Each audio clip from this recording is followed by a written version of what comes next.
Welcome to This Day in His Story, created by American Heritage Worldwide. A reminder that every day holds something new to learn. Did you know that one of the world's oldest inventions was originally created to survive in the jungle while providing one of the best ways to relax? Learn that the first hammocks were woven from the bark of the hammock tree and were designed to keep people safely above snakes, insects, and the damp jungle floor. Discover that Christopher Columbus first introduced hammocks to Europe, and that they were then used by sailors around the world who slept in hammocks aboard ships, and later soldiers who used them during the Civil War, World Wars I and II, and the Vietnam War. Welcome, learner. So, what if I told you that the ultimate symbol of like a lazy Sunday nap was actually invented as a high-stakes life-or-death wilderness survival tool? Yeah, it's quite the plot twist. You don't usually associate a backyard nap with jungle survival. Right. And today actually happens to be National Hammock Day, so we are completely rethinking that simple sling of fabric and rope you've got strung up between two trees, because the hammock is well, it's not just a piece of leisure furniture. It's really a masterclass in human ingenuity. It absolutely is. Yeah. We are tracking a pretty incredible evolution today. We're looking at a piece of technology that was engineered basically to keep people alive in some of the most hostile, dangerous environments on the planet. Yeah, and somehow, over the course of 1,000 years, that exact same survival tool evolved into, our most recognized global icon for relaxation, and even a sort of spiritual connection to the earth. Right. So to really get this, we have to go back to the Mayans, living in Central and South America about a millennium ago. I love this part. They were essentially playing a 1,000-year-old real-life game of the floor is lava. Except the lava was actually venomous snakes, crawling insects, and just stifling jungle heat. Exactly. Sleeping on the ground in a dense tropical rainforest is remarkably dangerous. You are exposing yourself to apex predators, certainly, but the microthreats are just as lethal. Oh, like the bugs? Yeah, you have a staggering variety of venomous spiders and scorpions. You have army ants that literally swarm the forest floor at night. Army ants, no thank you. Right. And then there's just the dampness. The ground in these environments is perpetually wet, so it's breeding fungus and disease, and it's trapping that oppressive tropical heat right at the surface. So sleeping on a mat in that environment it just isn't a sustainable option at all. You'd be miserable. Or worse. So they engineered a way to bypass the ground entirely. They did. They isolated the human body from the hostile environment. By suspending Flooper, 3 or 4 feet in the air, you instantly eliminate the threat of crawling insects and snakes. Which is brilliant on its own. But just as importantly, you change the thermal dynamics of sleep. A suspended net allows ambient air to circulate a full 360 degrees around the human body. Oh, wow. Yeah, in a humid, stifling jungle, that airflow is basically the difference between heat exhaustion and a restful night. And the materials they use to pull this off are fascinating, honestly, because the word hammock actually originates from the Arawakan language spoken by the Taino people of the Caribbean. Right, the Taino people. Yeah, and in their language, the word originally meant fishnet. But these early hammocks, they weren't woven out of, soft cotton rope like the ones you'd see on a modern porch today. No, not at all. The earliest versions were actually woven directly from the bark of the hammock tree. Yeah. Which just blows my mind. It's incredible. Processing tree bark into a comfortable bed requires an incredible amount of technical knowledge. Yeah. You can't just, strip bark off a trunk and lie on it. That sounds like a terrible night's sleep. Very uncomfortable, yeah. So the indigenous peoples would harvest the inner bark of the hammock tree, which is highly fibrous. They would soak these bark strips in water to break down the rigid cellular structures. Right, to soften it up. Exactly. And then they'd beat them flat until they separated into strong, pliable fibers. So they are essentially creating their own heavy-duty yarn out of raw timber. That's so clever. Precisely. They'd then take those pliable fibers, twist them into durable cordage, and use specialized knotting techniques to create an open matrix net. Which makes it breathable. Right. The resulting structure was incredibly strong, highly breathable, and flexible enough to actually contour to the human spine. So they looked at the immediate dangers of their environment, the jungle floor, and used the literal trees growing out of that same floor to engineer their protection. It really is a perfect closed loop of utilizing nature to survive nature. It's brilliant. Taking a tree and turning it into a breathable, suspended fortress is genius. But taking a hyper-local jungle survival net, woven from tree bark, and turning it into a global phenomenon, well, that requires a massive catalyst. And that catalyst was the Columbian Exchange. When Christopher Columbus arrived in the Americas, specifically in the Bahamas, he didn't just find a few people using hammocks as some kind of novelty. Right, it was everywhere. He observed an entire civilization where this was the foundational method of sleeping. The Taino people used them in their homes, they used them while traveling. They were just a central piece of their daily existence. We actually have Columbus's exact journal entry from his very first voyage to the Americas. Let me read it here. He wrote, "A great many Indians in canoes came to the ship today for the purpose of bartering their cotton and hammocks or nets in which they sleep." And Columbus immediately recognized the utility of these nets, not just for the indigenous population, but for his own sailors. He brought them back to Europe, and by the mid-16th century, this ancient jungle survival tool had completely revolutionized global maritime travel. It's wild to think about. It became the absolute primary sleeping choice for sailors on the decks of European naval and merchant ships. Okay, but wait. I'm picturing a 16th century galleon, right? And I have to admit, the physics of this transition sound terrifying to me. Terrifying. How so? Well, a wooden naval deck is cramped and wet, sure. But if a ship is caught in a violent storm, violently pitching and rolling on the open ocean, wouldn't tying a swinging net to the ceiling just make seasickness infinitely worse? You'd think so. It sounds like putting a pendulum inside a washing machine. I mean, you'd be tossed around violently. It's completely counterintuitive until you factor in gravity. To understand why it works so perfectly, you first have to look at what sailors endured before the hammock. Which are just sleeping on the floor. Yeah, they were sleeping directly on hard, wet wooden decks. When a ship rolled to the left, the sailor rolled to the left, basically sliding across the damp wood. Oh man, that sounds awful. Their bodies absorbed every single violent shock of the ocean. It caused chronic joint pain, hypothermia, and intense seasickness. So they were entirely at the mercy of the ship's movement. But when you suspend a hammock from the ceiling beams of the lower decks, you introduce a pivot point.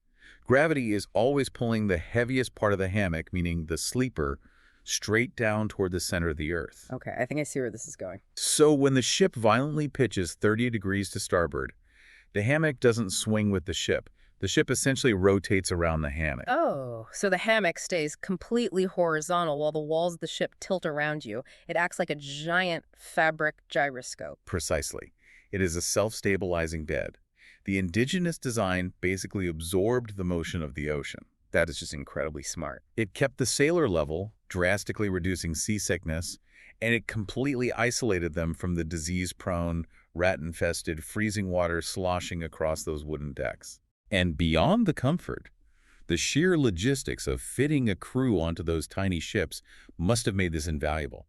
It's like ancient modular furniture. Space on a 16th century vessel was premium real estate. You couldn't dedicate an entire deck just for permanent beds. With hammocks, you have unparalleled space-saving capabilities. Because they just pack away. Right. Hundreds of men could sling their hammocks tightly together at night, sleeving shoulder to shoulder in the air.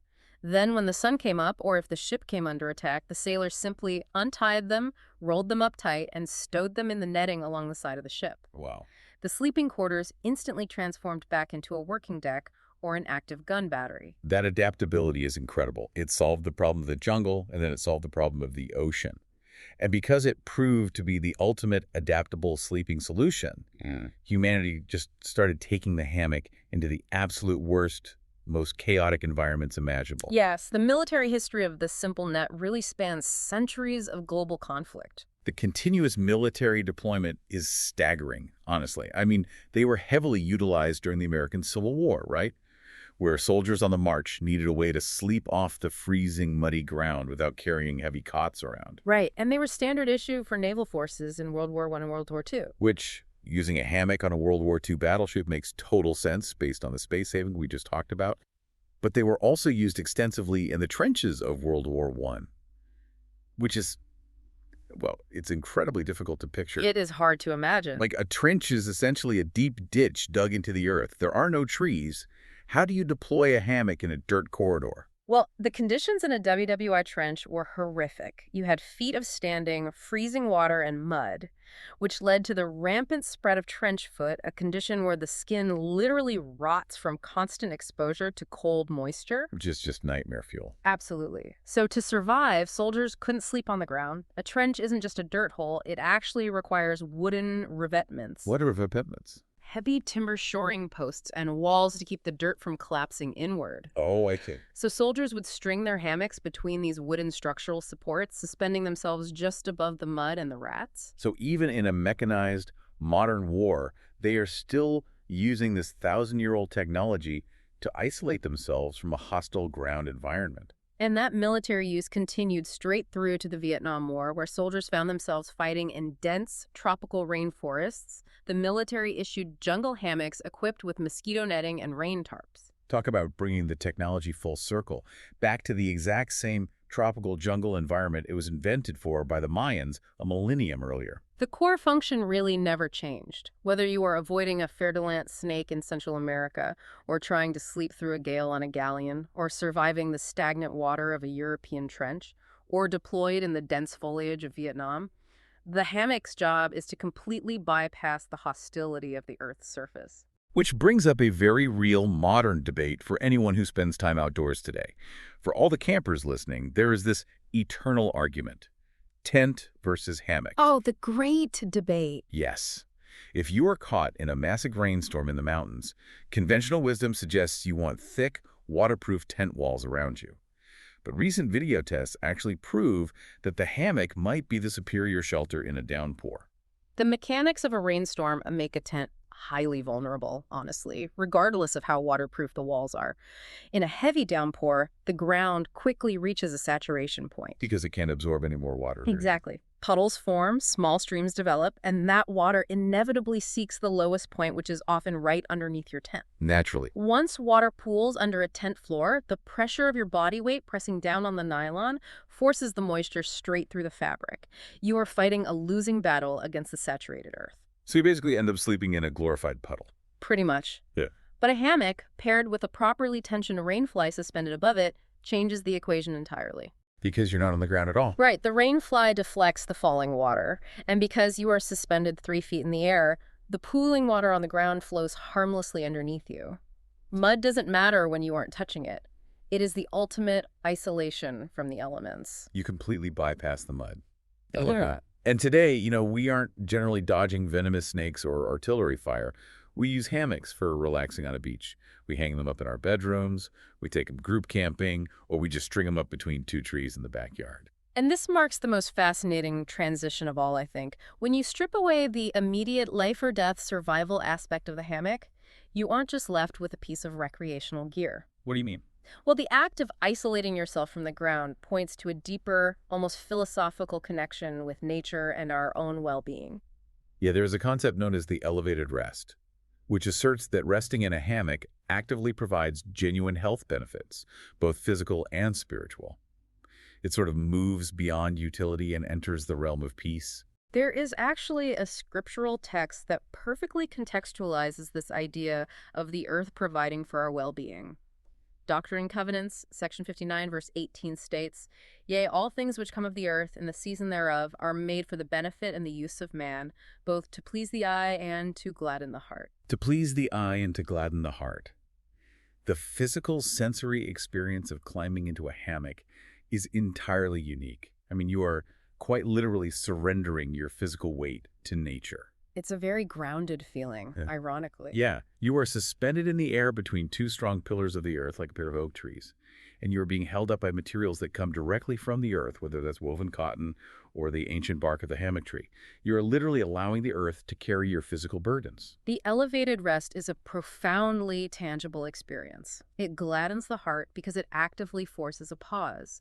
When your feet leave the ground, you are removed from the literal and metaphorical friction of the earth. You can't really multitask in a hammock. Right, you can't march, you can't work, you can't rush while suspended in a net.